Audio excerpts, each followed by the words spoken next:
I want to welcome you all to the Shelter and Love final episode. Thank you for joining us. It's been a great ride, 15 days into it. And here we are. I have a dear friend, Richard Miller, here with me. I'm going to talk about him in just a second. But before I do that, I want to just introduce the series and what we have done so far for those of you joining for the very first time.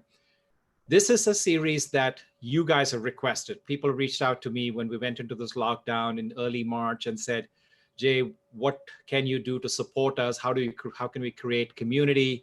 How can we deal with this anxiety and unpredictability? And so, you know what? I said, let me try. And I got myself a Zoom account and I started live streaming. I mean, it's pretty much, you guys have been my guinea pigs. We finished the first series. And at the end of that, you said, no, we can't finish with this. This lockdown is extended. And I said, okay. And I said, instead of me being the focus, I said, let me bring my amazing group of friends from across the globe to be in conversation, a living room conversation that we're bringing to you all. And many of you responded and said, Jay, this doesn't feel like you're somewhere sitting across, some part of the world and sitting behind a camera and be watching you through the thing. We really feel like you're part of our living room, which is amazing what technology has done. And we're going to talk about that. But I just want to say that this has been an incredible experience for me. I've never done anything like this before. For me, as many of you who know me, I'm more into doing in-place things. Actually, I was talking to Richard just before you guys joined, and he was saying, Jay, we've gone from peace in the park to peace in the living room. And that is so accurate, right? So you all know I'm so used to putting on big festivals and conferences and retreats in different parts of the world and summer camps with children. But this is the new reality, guys. So we're here to stay. And I am so glad that you guys stayed with me as I was trying to figure out this technology and ramping up into this new dimension of connection. So when this series started, I just want to say one thing about, before I, get into Richard. Richard is part of my real inner circle of friends. And when we started this second series, it was Thursday when I finished the first series, and you guys said, no, you can't stop. I said, let me think about it. And it took me a couple of days. On Saturday morning, I came up with this idea that what if I bring in friends and have this conversation? And I put out an email on Saturday morning to say to about 30 friends. And I said, I'm going to go live on this series on Monday. So literally 48 hours from then. And I said, who's willing to come online with me? Who's willing to have this conversation? By Saturday night, by Sunday morning, I had pretty much the roster filled. And Richard was the last one who took the 15th spot, and we locked it all down. Just an incredible gift of the connections. And this is something I want you guys to take away from this. There's one learning that I say is that surround yourself with a circle of people that are going to carry you, that are going to keep you positive, keep you moving towards your goal. People who have higher perspectives on life, higher intentions for themselves and for the world. And by virtue of just collaboration, by assimilation, you will be taken forward in your spiritual journey. So with that long introduction, I want to say how I met Richard. So you also read the introduction about Richard. If you're not, it's posted on this video. If you can watch it in the recording. But I want to get into the personal story of how I met Richard and how we came about this moment here. So the year was 2012. I had just quit my very successful, comfortable career that I could have stayed for the rest of my life in. And I walked into a conference called Wisdom 2.0. And Wisdom 2.0, for those of you who don't know, is a conference that basically delves into the technological innovation brain and the spiritual part of oneself, and how can we bring both of these worlds together to create innovation and create the future of how we engage with technology in a way that's going to be most meaningful and we can relate to it, right? So at the first day of this, it's a 3-day conference, at the first break, which was like a tea break at about 10:30 in the morning, I walked to a water fountain and I'm standing in line. And there's this gentleman, very poised, very composed, very calm, who goes in and collects his lemonade at the station. And I just, I was just kind of interested in hearing who this person was. And he had this radiation of an energy that I sensed. And I said, hey, hi, my name is this and that. Who are you? And that's it. Here we are 8 years later. Like I said, Richard is a dear friend, a person that I consider to be a mentor.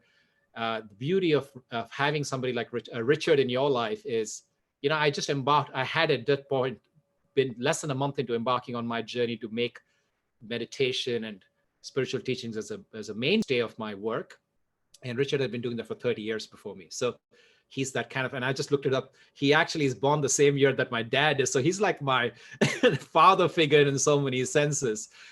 So with all of that said and done, Richard, welcome to the show. I love that story of how we met because I actually have that moment embedded in my memory. So as you were talking about it, I could remember standing there and you being there and engaging in a lovely spirited conversation. And when you say I'm one of your dear friends, I feel the same way towards you. So it's such a wonderful mutual love affair we've found.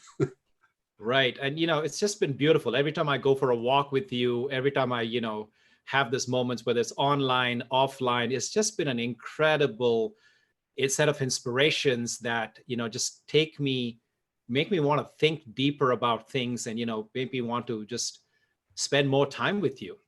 Well, I think that's the true test of a wonderful, close, intimate friend is you and I, when we come together, we feel like whenever we have to leave, we could have been there for another 5 hours. Right. So very much lovely so, very testimony. much so. Yeah, no, absolutely. I agree. That's a testimony of a friendship where time ceases to exist. And, you just have to part because there's other commitments and so on. Absolutely. So Richard, why don't we delve into your realizations of what is your biggest realization in this pandemic, in this lockdown that we're all facing? There are several that come to mind. One is just the incredible human response of the healthcare workers worldwide who put themselves at risk day after day after day, exhausting work that they find themselves in, and yet they keep showing up. And I've heard so many testimonials and stories. There was one woman I was just listening to yesterday who heard of a woman 82 years old who was having COVID, and she traveled from where she was working in a hospital all the way to get this woman out of her home. And she said she went into the home in a full dress of PPP. And then when she got the woman into the car, realized she had been contaminated having been in her apartment. And then she changed again into new PPE, took her to the hospital. And by the time she got to the hospital, the woman could hardly breathe. And now we're a week or 10 days later, I think, and the woman is now out of the hospital going home. But it's that kind of human response that somebody hears something like that and then travels to another place. I heard another story of a woman who donated a kidney during this time and put herself at risk going into the hospital to donate a kidney to someone that she heard needed one who she didn't know. I mean, it's these kinds of human stories to me that deeply move my heart during this pandemic time, but also we see it in others. But it's in a pandemic where I see so many people coming together and really helping each other. I see the same thing in my neighborhood. I've been living here for 8 years. My wife and I go for daily walks over the last 8 years, and we've hardly seen one of our neighbors. The last couple of months, everybody's out there smiling. I'm meeting neighbors I have never met, having wonderful conversations, getting to know them, their dogs, their family. And to see all the families now that the children have come home from college or school. And so the families are all out. And so I get to see relationships in ways that I normally don't. And after the pandemic, it's nice because now I know my neighbors in a way I didn't before. That's again, a beautiful testimonial to the human spirit. And you and I were talking about this before. I also have been wonderfully awestruck at how quickly nature heals herself when we get out of the way. The Bay Area, I see San Francisco in a way that I've never seen it for years. I search the internet to look down on different cities like Delhi or Beijing or places where I've been, Chiang Mai, where the smog is so thick, and all of a sudden I see everything clearly. So I know that the ecology issue that's going on right now with the earth the way it is, we could heal that very quickly if we all came together.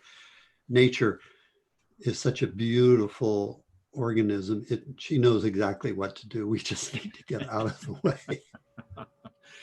Talking of which, so does this mean that when this lockdown is over, are we going to get, how do we take these lessons and make this a part of our being? And, you're a big proponent of this whole idea of being. So I just want to know, how does this message stick? And it's not like, okay, we're locked in, we're locked down. And, when you were saying those words, I was thinking of the song, Now That the Rain Is Gone. I can see clearly now that the rain is gone, that tune was playing in my mind. I'm like, okay, what does that mean? Like, okay, the moment that this is over, are we going to go plunder the earth, pollute the air, dirty our waters? And I love what you said. This organism that Mother Nature knows how to get it done. So there's two parts to that if we don't get it ourselves, then she has to crank up the volume or, twist her arm, how you want to look at it, and make us learn. How do you see that happening? Well, I think what you just said is the key. If we don't get it ourselves, so it does come down to us as individuals. We have to first recognize it within ourselves that we have the capacity to change the world around us. First our inner environment, and then we can take that out into the outer environment. I like to think of myself as a pragmatic idealist. I know it's possible. The pragmatism, I'm well aware many people will try to go back to their normal, their old normal. Well, the old normal, we're in a whole new normal, and every day we move forward, it's a new normal, we might say. I think it's our responsibility then, how do we tend what I call our own garden? I feel that we're each born tending a garden we're given by life. And to really understand what is our garden, for some of us, it will be to really get into the trenches and lobby our representatives who have now seen the impact of something like this, and also they're aware of how nature heals itself. So some of us will do that. For me, my garden is doing exactly what you're doing, getting out into the public, giving talks, presentations, trying to educate people and rally their own inner spirit that we are not helpless creatures. We have the ability, each one of us, to make a tremendous effect if we really care and nourish the garden we've been given to tend and do it well.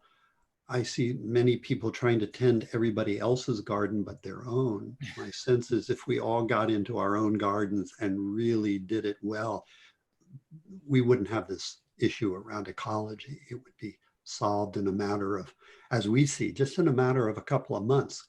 The clear skies come in everywhere. Beijing, Chiang Mai, Delhi, it's amazing. When I look at Los Angeles, they call it the city of the angels. When the air is clear, you really understand why it's called the city of angels. Yes. Yes. Yeah. Agree. So I think it's our ability to realize we do have an impact.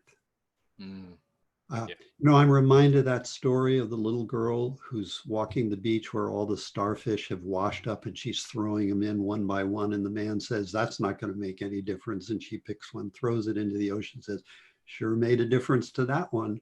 That's right. I'm watching and I'm really deeply moved by the stories I watch of individuals who've made such an impact on lives around them during this pandemic. And you and I have known that, for years. We see the impact that one person can have.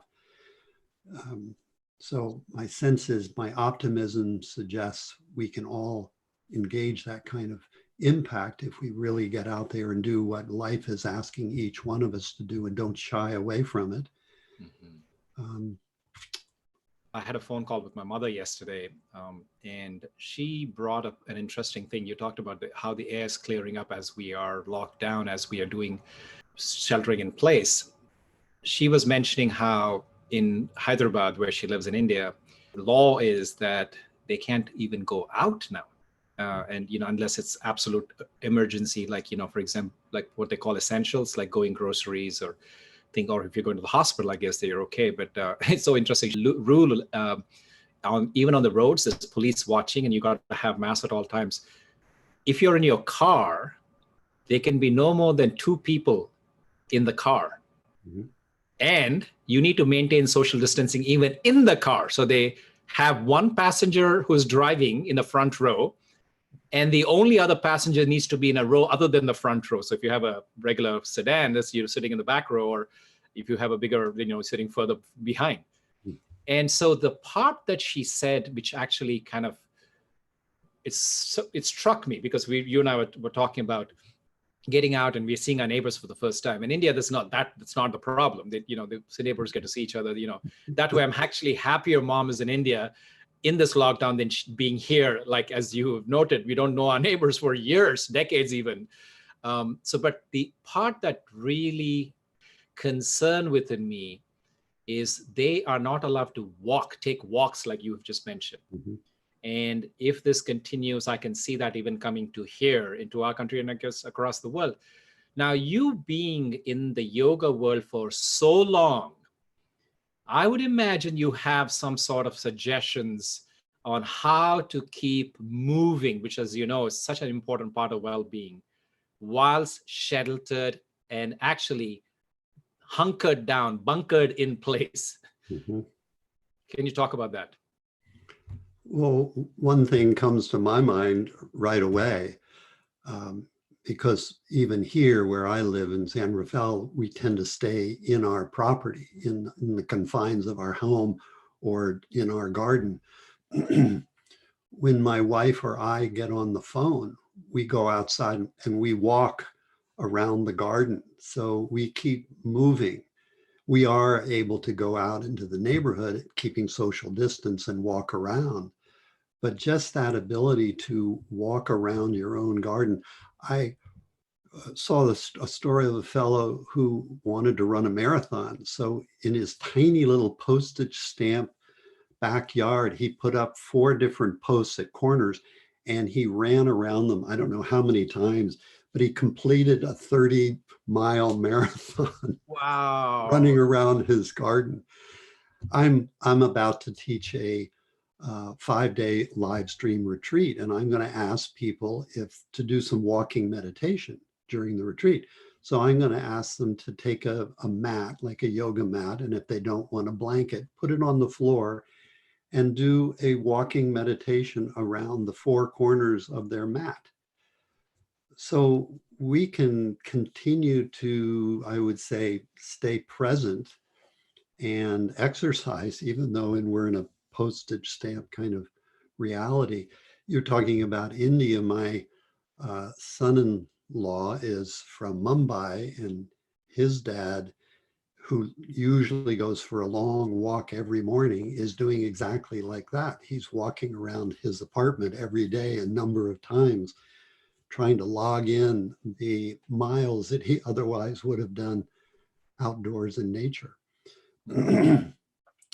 But more than that, I was thinking also, you and I were talking earlier about this, which is, what do we do to nourish inner resiliency within ourselves on an ongoing basis all day long? And I was suggesting what I do is little and often, all day long, even when I'm in the midst of a moment. So in this moment, I'm talking with you, and yet I can still do it, which is nourish a touch of joy or some inner sense of well-being by encouraging and nourishing it.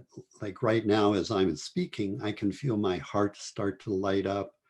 I can feel myself drop more into my belly and the ground.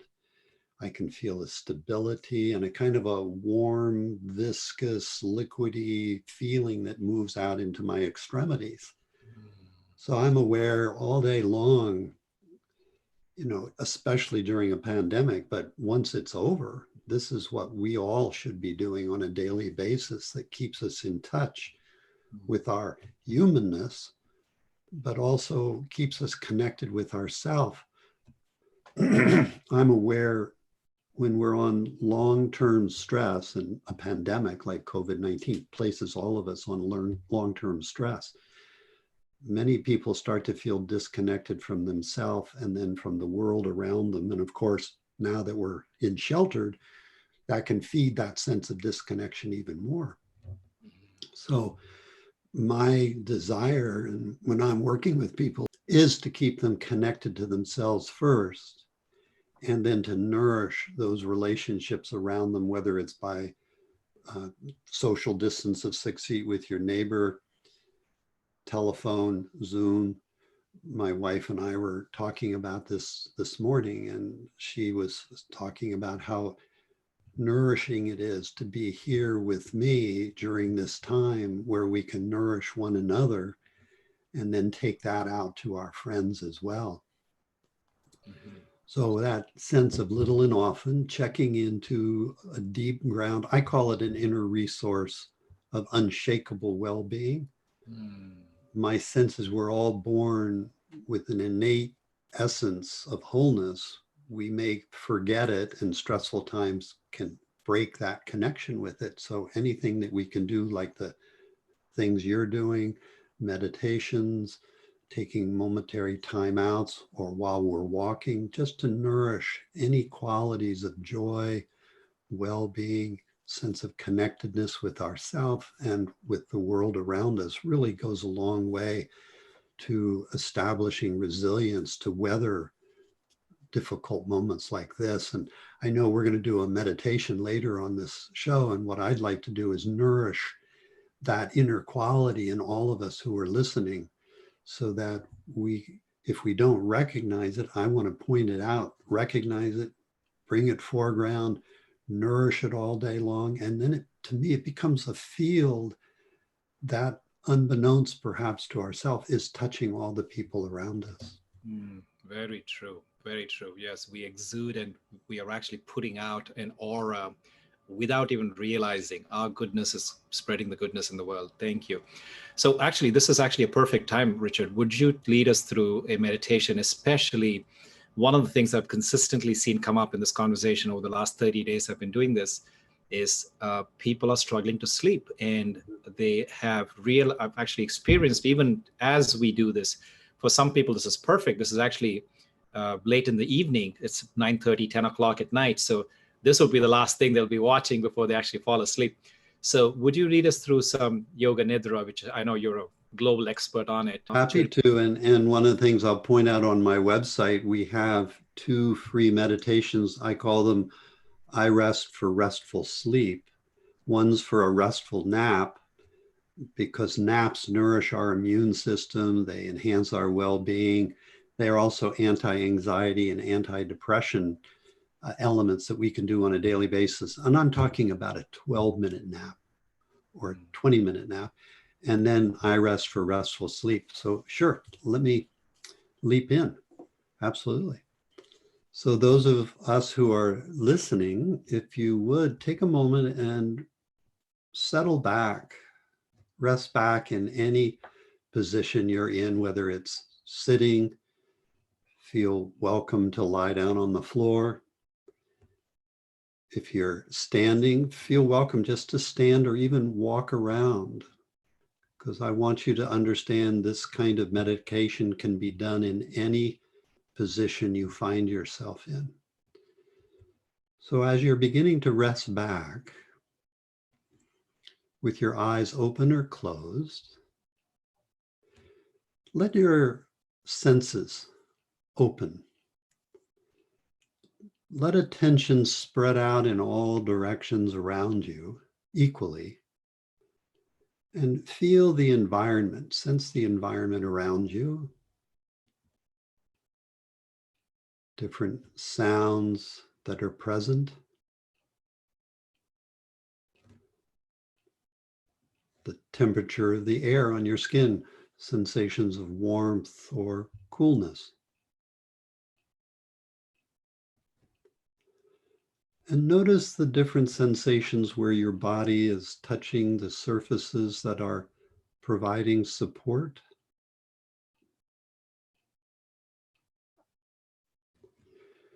And if you set attention free, so you don't try to focus it for a moment, you just like letting a cow out of a barn to let it wander about. Because sometimes when we keep the attention too focused, it gets restless.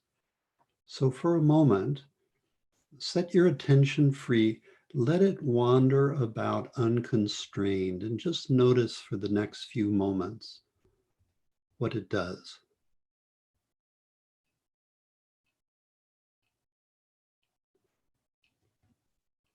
Can you see how it might momentarily rest on a sound, then perhaps a sensation? It might register the feeling, tone, or emotion that's present in the body.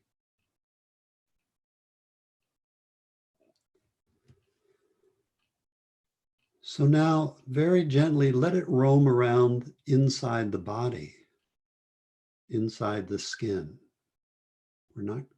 We're constraining it a little bit inside the body, but just set it free and notice sensations that are calling attention to them.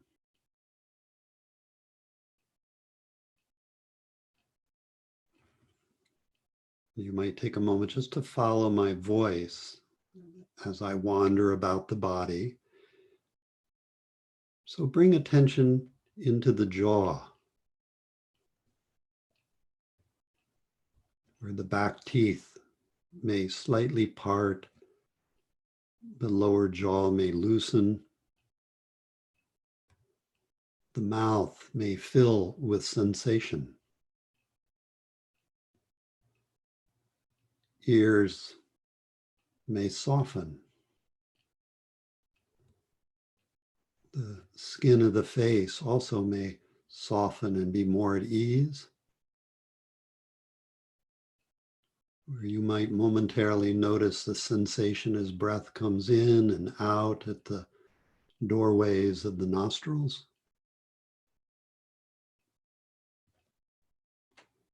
Eyes may soften. And if possible, feel just a slight coolness on the forehead and scalp.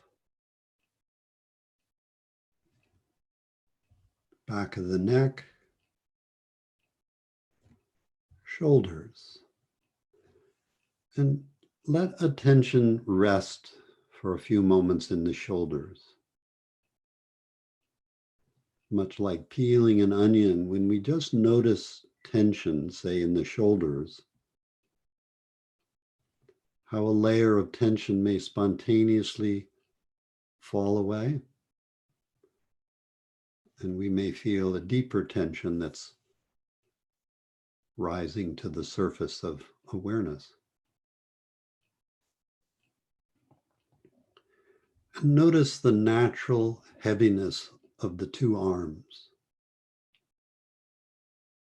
the sensations where they touch their resting positions.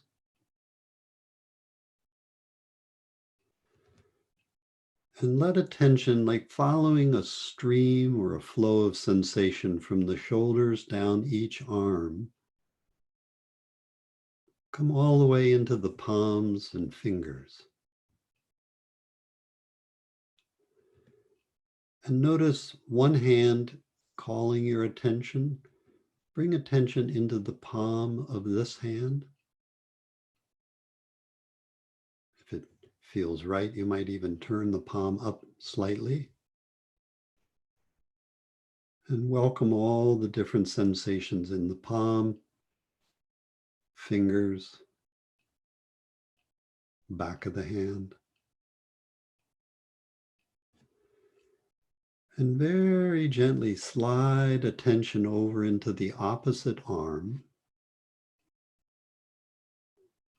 and welcome sensations in the palm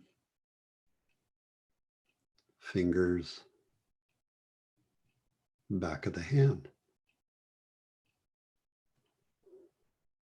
And divide attention equally, sensing both shoulders, arms, palms, fingers at the same time. And you may notice how the thinking mind begins to subside a bit as you shift from thinking into just welcoming sensation. So free thoughts, if they're here to be here like butterflies that float above, as you, like riding a flow and stream of sensation, come more deeply into the body. So notice sensations now in the chest and belly. As breath comes in, breath goes out. With each exhalation, a deeper letting go and settling. With each inhalation, stay with that sense of settling ever more deeply.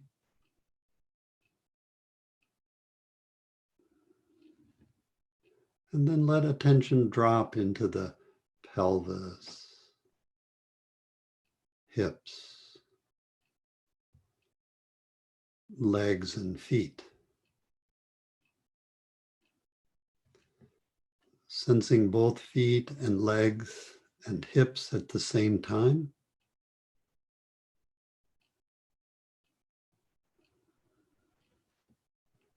Pelvis and torso. Both hands, arms, shoulders.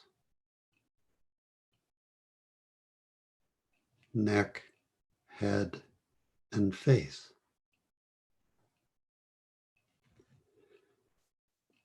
And then welcome the entire body all at the same time, like a symphony of sensation, the whole body coming into a cohesive, coherent feeling.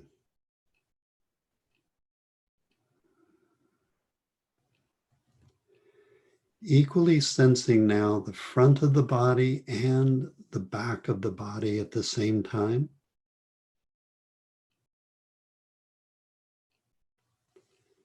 Left and right sides of the body at the same time.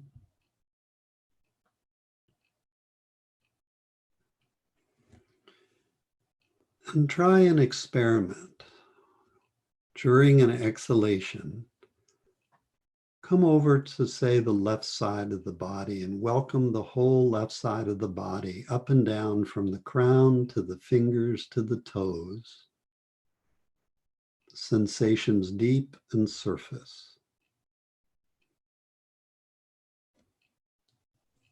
How sensation has qualities like tingling, vibratory,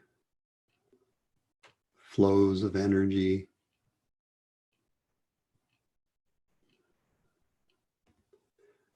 And then on a next exhale, come over to the opposite side of the body. Welcoming sensation from the crown to the fingers and toes. Deep and surface.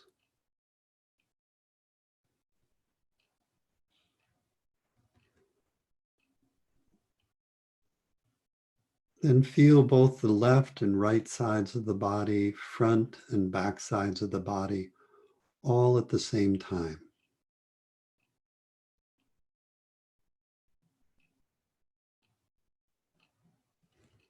Welcoming sensation.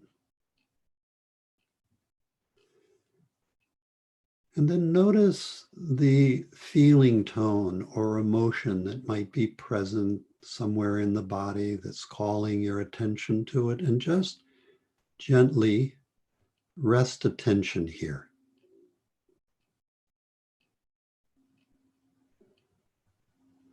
We're not trying to change or fix. We're simply welcoming the sensation of the emotion. And if the mind labels it, peel off that label. And wherever you're feeling called in your body right now, just notice where's the deepest core center to this feeling.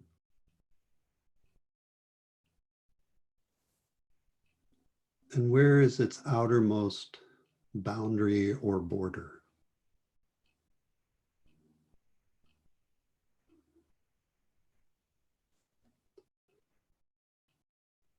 With each exhalation, a deeper letting go into a moment of deep rest.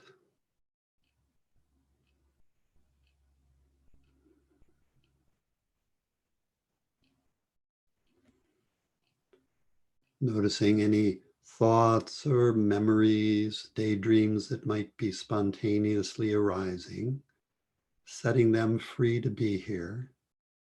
But keep coming back to this ease of simply being and the sensation that's present.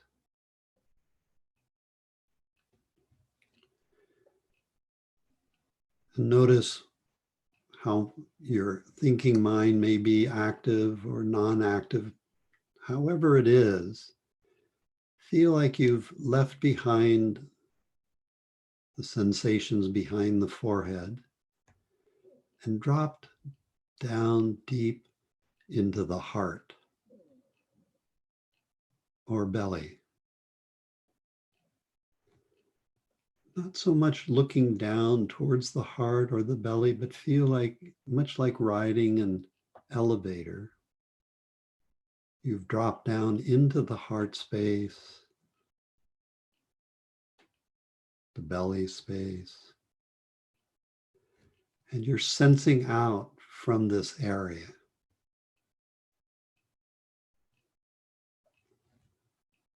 And as you're doing this, might you invite in just an ease of simply being with a touch of liquidy, velvety joy or well-being. Could be the feeling of love, or when you feel a sense of compassion or kindness.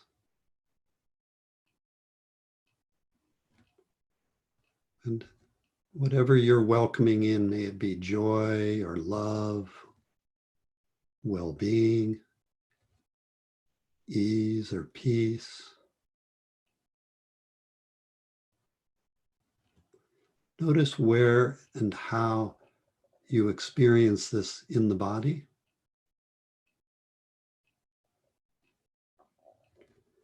And feel like you're not just in this feeling, but you're becoming this feeling that begins to radiate both deep and out into every cell, every organ, muscle, the whole body, a resonance with this feeling. Even letting it move out like a field,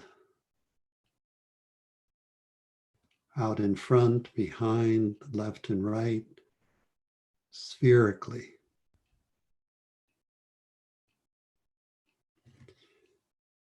And as you're doing this, if it feels right, either in your imagination or physically, you might bring one hand or both hands to your heart and just continue nourishing this feeling of joy or wellness, love. Feel your body resting deeply in this, permeated everywhere.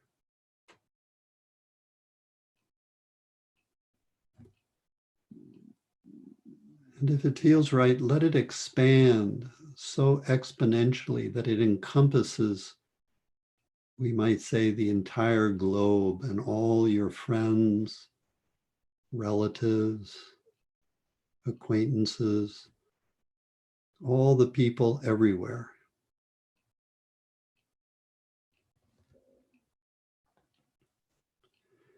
And as you do this, try this experiment. Let attention draw into your own body and nourish a deep sense of interconnectedness with yourself. Nourishing this quality of connection, well-being, joy, love, ease of being. And when it feels right, then go out in all directions, feeling that quality permeating everywhere and everyone. So we're all in that field, united and connected together. And try that several times, coming in, connecting with yourself, then going out, connecting everywhere.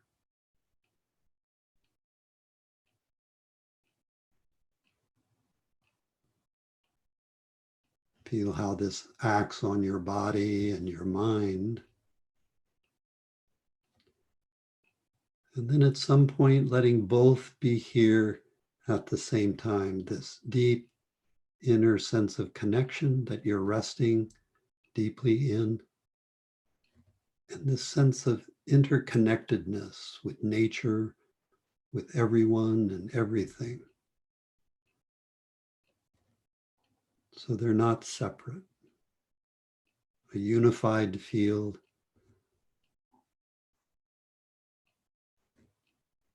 And imagine yourself napping or deeply falling asleep in this deep restfulness, and the body sleeping or resting.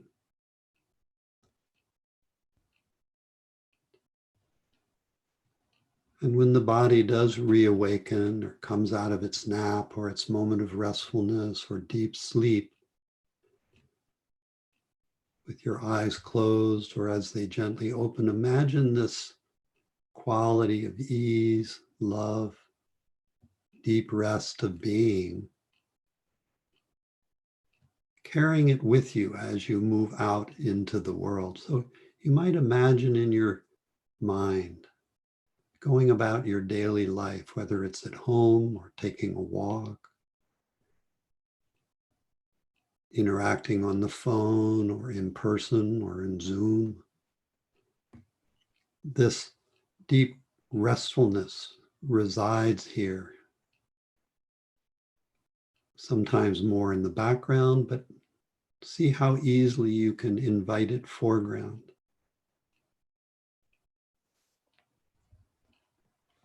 So might I invite you, if your eyes are closed, to gently open them. If they're open, to gently close them several times while nourishing this deep ease of simply being, peace, connectedness. So you're inviting it with both your eyes closed and eyes open state of consciousness.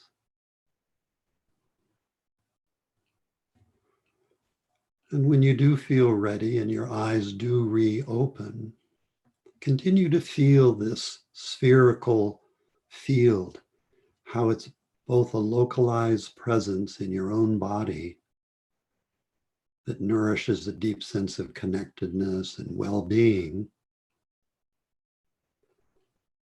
but it can be also likened to a field that extends everywhere, and everyone is touched by this field of well-being that you're nourishing, that we're nourishing, not just for ourselves,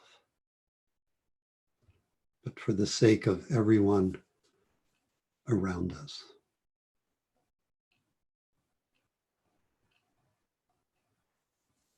So let's keep remembering this until there comes a wonderful moment where you realize it's now remembering you and you're in the midst of a conversation or taking a walk or simply resting, in this inner feeling of being and well-being ushers foreground into your conscious awareness. When it does, take a moment to continue nourishing it, even when you're continuing to walk or converse. And might you equally nourish an intention that you carry from Jay and my conversation today, where little and often, all day long, you have this deep intention to keep nourishing your own inner connectedness, a touch of joy, a fragrance of love, so that this deep feeling of being and well-being keeps blossoming like a flower all day long, wherever you are, whomever you're with, whatever your circumstances. So as Jay and I come back into conversation, I'll keep remembering us to keep nourishing this field of being and well-being that can be a deep ground and inner resource of unshakable essence. I call it unshakable wholeness, that we realize can be with us whether we're feeling comfortable or uncomfortable, stressed or at ease. It can be our underlying source that guides us in everything we do. I think of it as the life force that has birthed each of us, is living us. And as we attune to it, we feel this deep harmony, both with ourself, a deep connectedness, and with nature and the world around us. So I'll invite us back into conversation, but let's keep nourishing this ground of being and well-being. This actually is how I fall asleep at night.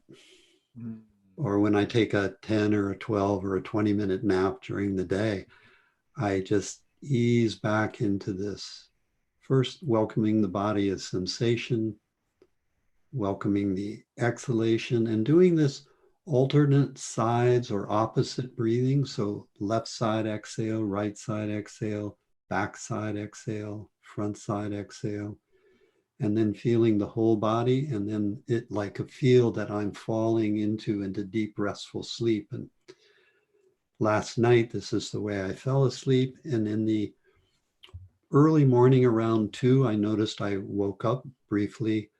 I felt this ground of being. I got up and went to the bathroom, came back, felt it again, and let myself fall back into it. And it was the first thing I did when I woke up this morning. I just lay there with my eyes closed, nourishing it, because this is what I want to take into my day, and then keep nourishing it all day long, little and often. I find this a valuable elixir that we all carry within us. We just need to keep remembering it until one day happened to me many years ago. It felt like a light switch got turned on of well-being, and somebody got in there and soldered all the wires, and now the toggle can't be switched off. And I love how in a difficult moment, then it remembers me and gives me the ground from which to meet the moment. Because I'm aware in stressful moments, we can forget this ground of being, but if we've nourished it little and often, day after day after day, patiently, it really does come true as an elixir that follows us every day of our life and can really give us that deep sense of well-being wherever we are. Beautiful, beautiful, Richard. It was so precious. I really felt whole. I really felt so deeply rejuvenated by this exercise. You know, the one particular thing I liked, besides the ones that you mentioned, is this idea of when we go into that state of deep restfulness, open and close your eyes. To me, that was a new, I've meditated with you many times, but that was new. And that was so beautiful, because what that was doing for me is integrating this practice outside of this chair.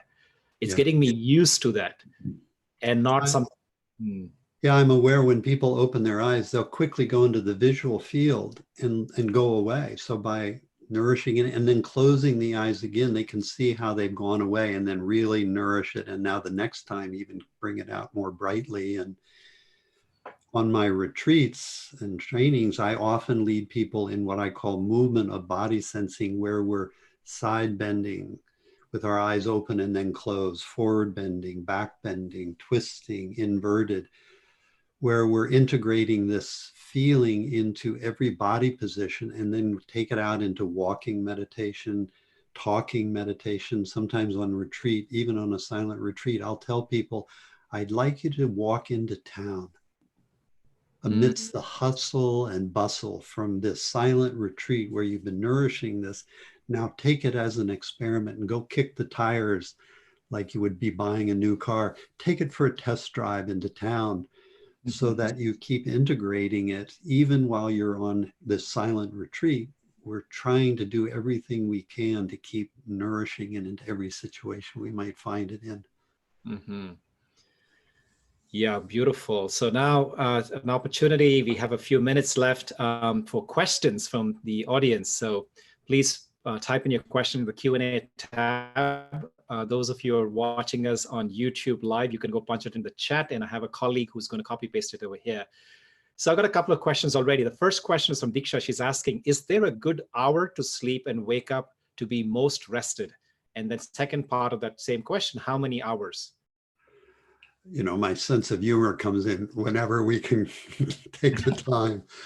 But actually, you know, we all have a circadian rhythm that we're set to. And I think we need each find that circadian rhythm. Like my rhythm is to go to bed around 11 and wake up naturally around 6. Other people, it is to go to bed around 9, like my wife, and wake up a little earlier than I do.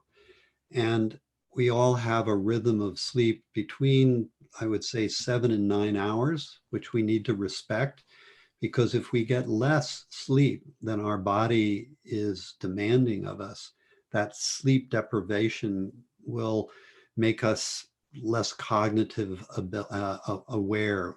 It'll short circuit our immune system. So find what is the time when your body wants to go to sleep naturally. It may be between 9 and 12. I have a friend who goes to bed at 12. That's her time to go to sleep, and she wakes up around 8. So she gets 8 hours of sleep. I need about 7 hours. If I fall behind that, I can feel myself getting tired. If I get too much sleep, I'll also get too tired. So there's this wonderful rhythm. Now, I also like to let people know that we sleep as human beings in 2 periods. There's a tendency to sleep for 3 to 4 hours, then to have an awakening, and then to sleep for another 3 to 4 hours. And I'd like people to respect that, because many people come to me suffering, they say, from insomnia because they wake up in the middle of the night. Well, we're designed to actually come very close to awakening between 6 and 12 times a night, but one time where we do really come into a waking state of consciousness, where we might go to the bathroom, we might read for a little while. In ancient times, this is a time when people read, they conversed, they made love, and they had that power, that hour to 2 hours in between these 2 periods. So it's natural for people to wake up in the middle of the night. What I like about what I just did, which focused a lot on body sensing and breathing, it takes us away from the thinking mind, and it can help us not just fall asleep restfully, but get back to sleep if we have a midnight or 2 a.m. awakening. So is there a good hour to sleep? Absolutely. Your good hour to sleep. And how long? It's how long your body needs. So this is where I love this quote. I think it was Coolidge who said it, President Coolidge. Comparison is the thief of joy. Comparison is the thief of joy. When we try to compare ourselves to another human being, they're getting that amount of sleep, so maybe that's the amount I need. That can rob us of our inner way to stay connected to ourselves. So we have to make our own experiments. What's the right amount of sleep for you, so that when you wake up, you should feel well rested after a period of, a few minutes or an hour of the body fully coming back into its restful state of consciousness for daytime activity. Yes, beautiful. Yes, very important. Yes, I've got a couple more questions. But the question was, Jay, you have created this amazing community, wonderful group that you provided, and you're humble. How can we support you in the channel, and thank you for that. So that was from Gautam. I appreciate that, Gautam. This is the third time I've got this question in this last 30 days, costs incurred, and they will continue to be every month. So I will post a PayPal link on the chat window and also below the video in the description. And you can feel free, whatever you want. Yes, I think that's really important. How do we support one another in this time and the offering that you're providing? This is your valuable resource and your time and your energy. And as you said, you're normally out there doing these wonderful peace in the parks here in San Francisco, New York, Japan, everywhere around the world. So you've, like many of us, have been taken offline and now you're doing it through Zoom. So any way that we can support you, Jay, I think is very important as you're doing this incredible work to support all of us out here. So I agree. Go to his PayPal and give the donations. And also, the next couple of questions are for you. Richard, Sonal is asking, are your retreats open to people to join from anywhere? How do we find the link? Yeah, they can come to my website, and maybe you could put that into the chat room, iRest.org. I'm going to be doing a live stream retreat that's open to everyone. I call it a Foundations of Meditation retreat. That'll be May 19 to 24. It's a 5-day retreat online. I'm also going to be giving one day, and I do a twice weekly meditation that's open to the public for free from 4 p.m. to 5 p.m. post Pacific time. So you can see these portals on my website. But I and my staff, we do offer a number of online live offerings, webinars on different topics. Like I've got one on sleep, for instance. I've got one that's really looking at how do we nourish this sense of unbreakable well-being. I've got another one on how do we work with feelings like anxiety and depression. But the retreats, I have been doing them worldwide live in person. So now we're into the Zoom methodology. So we will be doing online trainings and retreats. And I have some pre-recorded offerings, immersions that I do through Sounds True and through Yoga International. So again, there are portals on my website to take you to these different offerings. And in our website, I do offer a number of free things like iRest for a restful nap, iRest for restful sleep, and other things which we're trying to give to people. Well, it's a challenging time like you. I have a staff and I'm really working diligently to make sure they stay employed, and we're open to donations from people to keep that resource flowing of the offerings that we're doing around the world. And we're not just doing it here, we're doing it worldwide. So I've been providing offerings in China, for instance, to the healthcare industries. There are several apps if you want to go to, like Himalaya app, Insight Timer, Simple Habit. I have a number of meditations in these different apps, and we have them in Chinese, we have them in Spanish, in French, in German, in English. We're trying to get them into a multinational, multicultural language so that people can access them, like people in South Korea are able to access now our trainings. So in many countries around the world, like you do your offerings, Jay, we're trying to be that international presence as well. Yes, absolutely. Fantastic. And, definitely stay tuned. Take the links. I'll post them if you haven't got. Are well past our time. Richard, thank you so much for being with us today, sharing your gifts as you always, so free flowing. And everybody who's joined us, thank you very much for sticking with me as I've experimented. We've had ups and downs in technology, internet connection, bandwidth, and interesting how messages are getting construed in different ways, but we know the spirit with which we're doing our work. So with that, I'd like to thank you all. See you soon. Until then, be well, be safe, and be isolated.